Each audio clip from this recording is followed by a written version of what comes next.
Hey everyone, it's Sports Talk Show with me, Fabrizio. Welcome back to Inside Arsenal. It's Monday. Hope your week's off to a good start, no matter where in the world you're watching or listening from. Thanks for tuning in, as always. Let's jump right into it. Yesterday, Arsenal picked up a 1-0 win, and honestly, that was exactly what we needed. That result pretty much locks in second place, unless something absolutely crazy happens with the results in the final week. But either way, Champions League football is officially secured, so job done. Now, that match wasn't easy. The players looked exhausted, like they were running on fumes, and honestly, Newcastle looked the same. It felt like a battle between two teams just trying to make it to the final whistle. But Arsenal dug deep and got the win. And once again, it was Declan Rice leading the charge. How many times have we said that this season? He's been massive in this run-in. Final score, Arsenal 1, Newcastle 0. Declan Rice was the hero again. It was a really tight match. Honestly, Arsenal weren't great in the first half. Kind of poor, actually. If not for David Raya, we could have been in serious trouble. Newcastle created the better chances early on, and the stats show it. Their expected goals, XG, was 1.6 compared to our 0.65, most of that coming before halftime. Raya made some top-class saves. A few of the problems were actually caused by his own mistakes with poor clearances, which has been creeping into his game recently. Maybe it's fatigue. Usually, he's so sharp with those passes into midfield, but lately they've been a bit off. Still, he came up big when it counted, especially with that amazing save from Dan Burns' header and the one from Harvey Barnes after a deflection. Huge moments. Going forward, Arsenal didn't create much in the first half. There was a decent header from Thomas Partey, well saved by Nick Pope. Trossard had a shot that just missed after cutting in from the left, but we didn't look too threatening. Second half, though, much better. Arsenal came out with more energy and got the goal early. Odegaard stepped up big time. He really started to control the game. Lovely assist from him, with great build-up play by Bukayo Saka before that. Then Declan Rice finished it off beautifully. Such great technique from him. Let's talk more about Declan Rice, because this guy just keeps stepping up. He's now got 19 goal contributions this season, 10 goals and 9 assists. That's an amazing return, especially considering he didn't hit top form until the second half of the season. He's really grown into this role, and that goal yesterday? Beautiful. It reminded me of the one he scored at Old Trafford. Not a thunderbolt, but a smooth, curling finish past Nick Pope. From where I was sitting, the angle was perfect. You could just tell as soon as he hit it. It was going in. Just a class finish from a player who's really become a leader in this squad. After that goal, it felt like the job was done. Newcastle had a couple half chances. Harvey Barnes missed one after a quick break, and Joe Willock hit one wide. But nothing too dangerous. Arsenal were in control for most of the second half. Say, Ben White even had a good chance himself, just missed the post. And there were a few moments where Arsenal broke forward with numbers, but just made the wrong final pass. That's tiredness for you. You could see it in the last 15 minutes. Both teams were running on empty. But the main thing? Arsenal got the win. And that was huge. Premier League wins have been tough to come by recently, and you definitely didn't want to finish below Newcastle. So this result takes that pressure off and pretty much secures second place. We can go into the Southampton game without stress, maybe even rotate a bit. Mission accomplished. Now let's talk about what Josh Kroenke had to say. He wrote a message in the Matchday program, and it was also posted online. If you haven't seen it, I'll read the important part. But bear with me. My whole house is sick right now. My daughter's home from school, my wife's off work, I've got a sore throat, and my son just went back after being sick himself. So if my voice sounds a bit rough, that's why. Also, I may have had a few beers at the game yesterday. Not helping.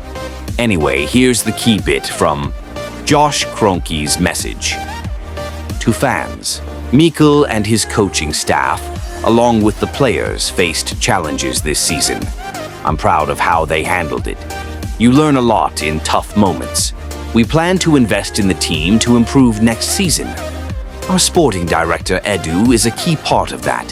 He's part of a strong and united team, backed by the board. We're clear on what needs to be done and how we'll do it. The Arsenal way. We're all hungry for success, and I want to thank every member of staff for their incredible effort. So, the big takeaways? 1. They plan to invest this summer. 2. They know what needs to be done and how to do it.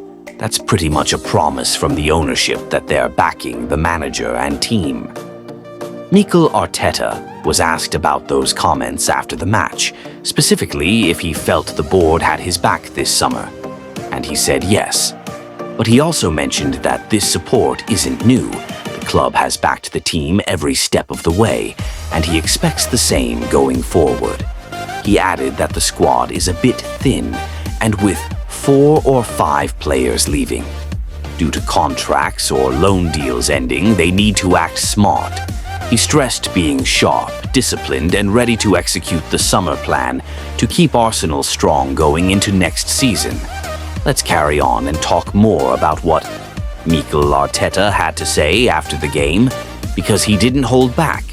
He said the Rome plan for the summer is already done, but the timing will depend on a lot of things that are out of the club's control. Still, he trusts the people in charge, on the board and in ownership, to lead the way. He also stressed something really important. The current players need to feel valued and loved, so they want to stick around and keep building something special. Arteta made it very clear. He wants everyone at the club, from top to bottom, to feel that excitement from day one of next season. He said he's going to push hard for that, and he's not going to let up. It's not just about making the right signings, it's about creating the right energy at the club. That matters just as much. And there was this moment in his Sky Sports interview that really stood out. Right at the end, he said, "Finish the season, go to the beach, enjoy a few days, and then make sure the ones upstairs." And he pointed to the executive box. Do what they have to do. Now that was powerful. He knows exactly what's needed this summer. He knows the squad is thin. And let's be honest, he didn't get what he wanted in January. We all know he wanted attacking reinforcements, but they didn't arrive. That wasn't his fault. The board didn't deliver. So when he pointed up to the director's box and said that, he was sending a clear message. Not a rant, not a complaint, but a statement. A reminder that this summer is crucial. Some fans wondered if he was publicly challenging the board. I don't think so. I think the owners know exactly what went wrong this season. And why? Josh Kroenke has been in town all week. He's not just here for fun. They're clearly laying the groundwork for a big summer. The club can't afford to have another season where they fall short. Not with this group of players. They've come too far. Arteta needs the tools to get the job done. He even said it himself. He can't promise trophies next season because no one can in football. But he can promise to work harder than ever to get there. But to do that, he needs backing. He needs a stronger squad. Yes, part of this season's struggles were on him. He could have rotated better at times, no doubt. That's something he'll have to learn and improve on. But he also needs players he can trust to rotate with. If he doesn't have that depth, it's hard to manage things differently. So yeah, big summer ahead. Very public messages from both Arteta and Josh Kroenke. They're on the same page. But now it's about action. And Arsenal aren't the only ones moving. Liverpool are already doing business, getting deals done quickly. They're bringing in Jeremie Frimpong and Cherki from Bournemouth. That strengthens both their fullback spots, even with Trent likely leaving. They're not wasting time, and neither can Arsenal. If Arteta gets what he wants, he'll want most of the new players in place for pre-season. That's key. As for the season itself, he didn't go into a deep reflection just yet. He said he'd leave that for the summer. But we can pretty much say it's wrapped up now. Even if Manchester City will win their next 2 games and Arsenal somehow lose to Southampton, there would need to be a 10-goal swing for City to overtake Arsenal for second. 1 point from the final game is all Arsenal need to lock in second place for sure. So, 1 more game to go, and then it's time to look ahead. Let's dive into the rest of what Arteta had to say, because this was probably the most emotional we've seen him all season.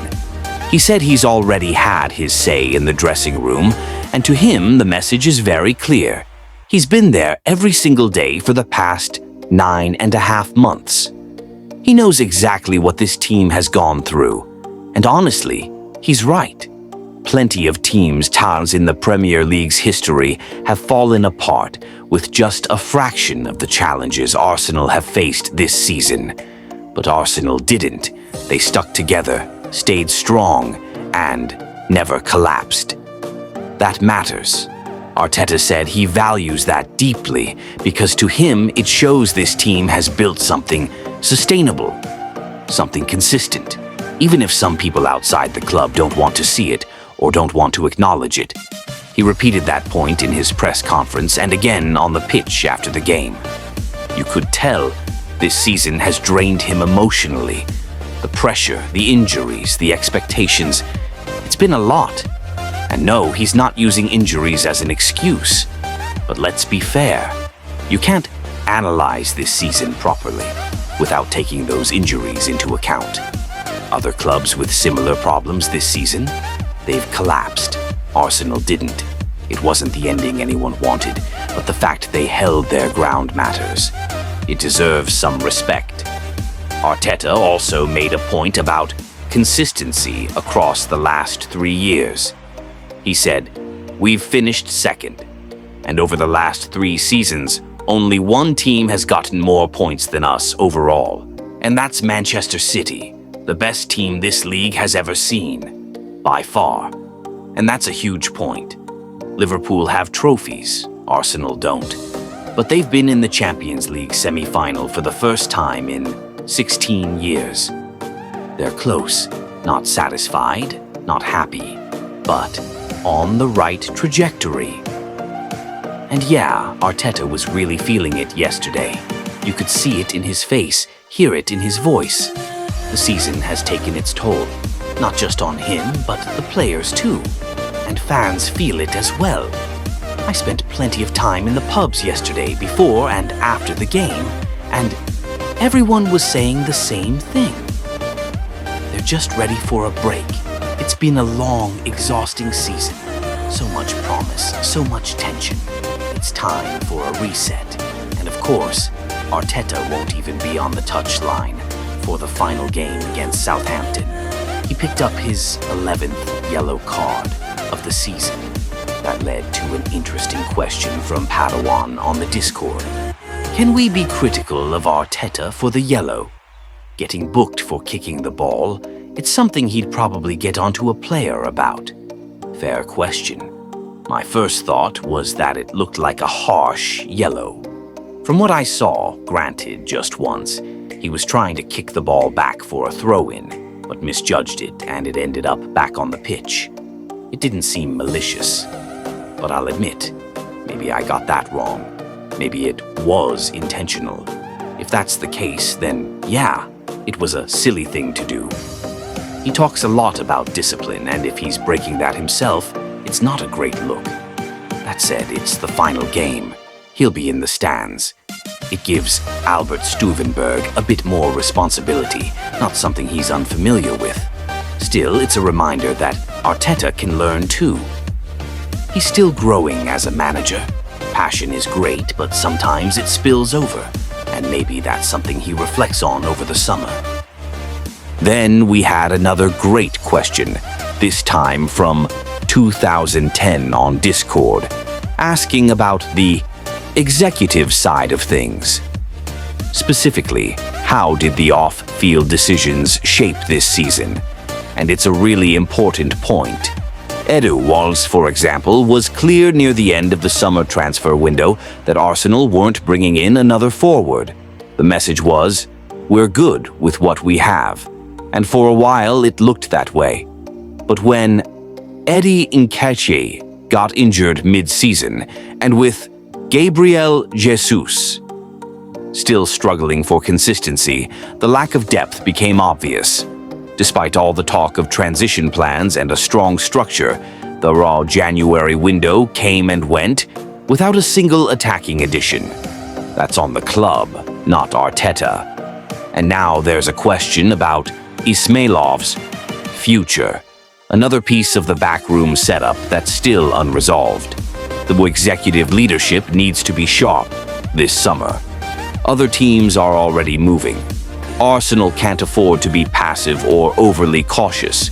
There's no more wait and see. The unstructure has to deliver. Because this team is ready, it just needs that final push.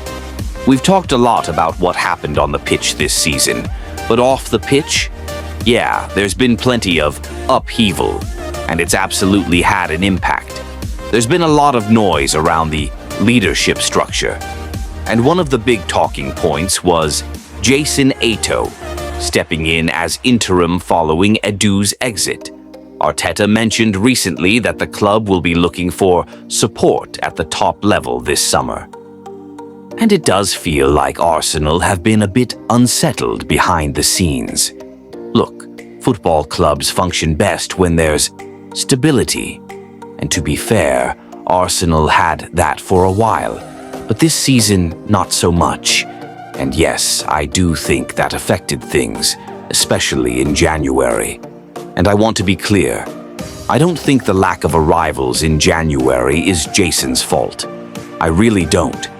He was thrown into a tricky spot, trying to navigate one of the most important months of the season, while still technically just the interim. That's not easy. It's like when you had a substitute teacher at school. No matter how qualified or professional they are, the vibe in the room changes. You test boundaries. You don't quite take them as seriously. I think that analogy kind of applies here. Whether it's agents, clubs, or players, when you're dealing with someone labeled interim, you're not viewing them the same way as a permanent decision maker. And that's bound to affect how Arsenal did business during the January window. It certainly felt like it. As for Jason's future, there's still no official word. From what I understand, Arsenal are happy for him to stay. And the decision is really up to him. But I wouldn't be surprised if he walks away after the summer window. Once you've gone for a job and didn't get it, and someone else is brought in over you, it can make you feel a bit undervalued. Can't it? I imagine he might stay on through the summer, help Andrea execute the plans that are already in motion, and then maybe look to move on after that. So yeah, to answer the original question, the off-field instability definitely bled into the footballing side of things. The club needs that top-level cohesion to get transfer windows right and to support Arteta properly. Hopefully now with Andrea fully in and Rich Garlic getting more experience, that structure solidifies and gives Arsenal a better shot at having a strong summer. Switching gears.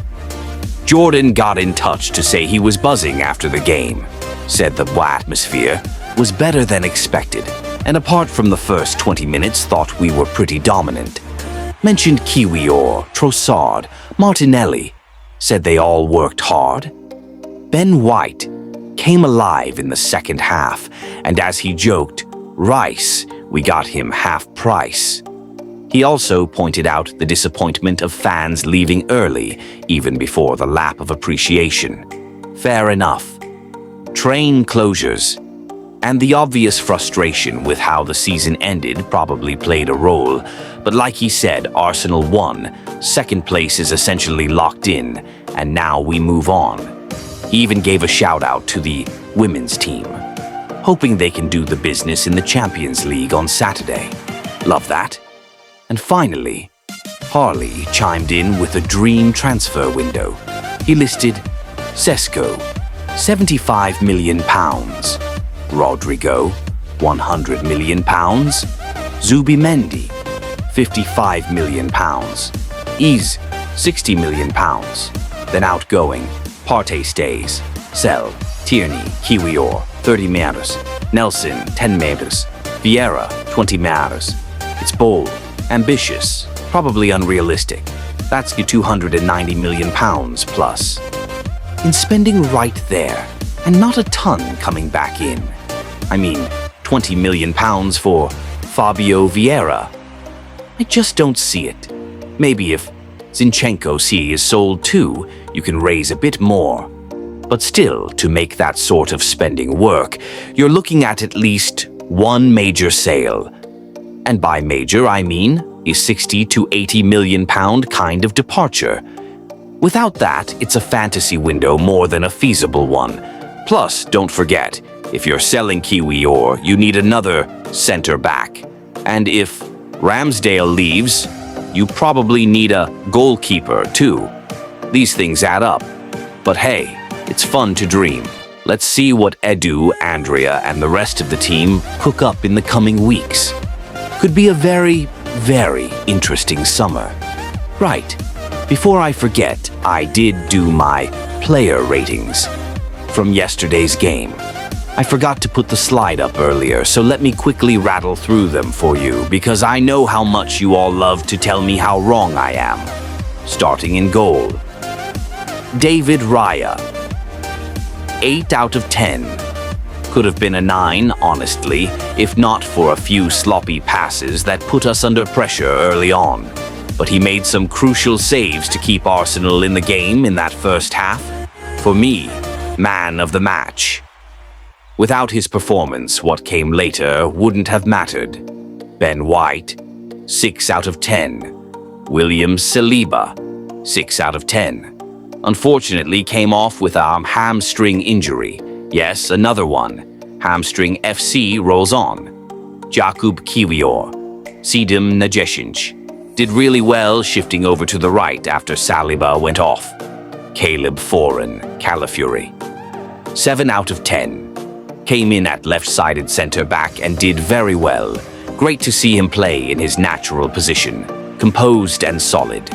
Lewis Skelly, 7 out of 10. Thomas Partey, 6 out of 10. Martin Odegaard, Suf Ud Ati, really grew into the game in the second half. Great assist. Declan Rice, 8 out of 10. Could have been man of the match as well. Had a big impact second half, but Raya edged it for me. Bukayo Saka, 6 out of 10. Leandro Trossard, 6 out of 10. Gabriel Martinelli, 6 out of 10. The attackers worked hard but didn't get a ton of joy on the day. They were all pretty much in the same bracket for me. Industrious but not hugely effective. So quick recap.